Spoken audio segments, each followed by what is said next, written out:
ഇവിടെയാണ് നാം വളരെ ശ്രദ്ധിക്കേണ്ടത്. സംബന്ധം ആഭാഷണപൂർവമാകൂ എന്നാണ് കാളിദാസൻ പറയുന്നത്. വ്യക്തികൾ തമ്മിലുള്ള ചർച്ച സംഭാഷണം കൊണ്ടാണ്.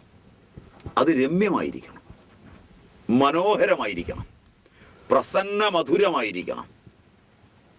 സർവഥ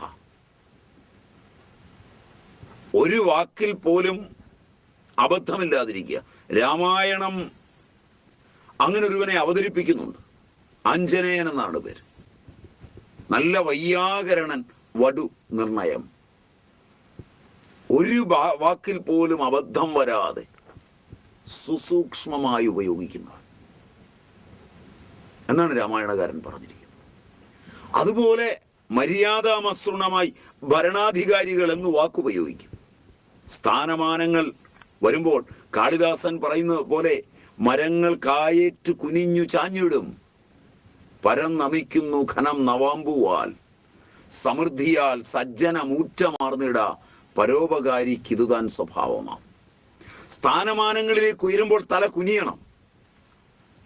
പാടത്ത് പോയി നോക്കിയാൽ പാലടിച്ചുറച്ച നെല്ലുകൾ കുനിഞ്ഞു കിടക്കും, കണ്ടിട്ടുണ്ടാവും. പൊങ്ങി നിൽക്കുന്നതുണ്ട്, അത് പതിരാണ്, പാഴിയാണ്. സ്റ്റേജുകളിൽ മൈക്കുകൾക്ക് മുമ്പിൽ